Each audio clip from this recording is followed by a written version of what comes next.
Pin a large sheet of paper to a drawing board and fix one end of the spring S by a nail or clamp near one end of the board as shown in the figure. Attach a small metal ring to the other end of the spring S and to the hooks of two spring balances using thread.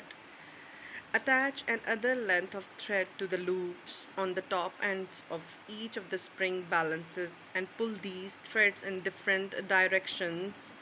When the spring S is stretched and the balances give readings which are about half the full scale, clamp the threads at the edges of the drawing board and mark the direction of each force F1 and F2 with a cross.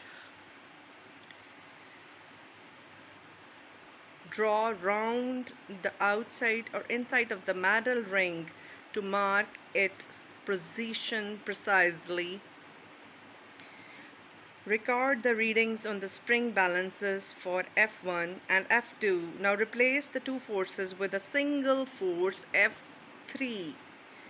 Pull the thread attached to the balance until the metal ring is centered on the circle previously drawn round it.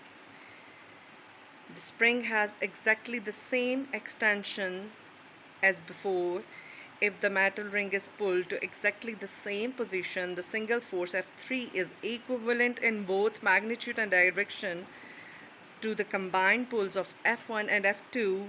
In other words, F3 is the sum of F1 and F2, means two forces. Two forces are concluding by a single force F3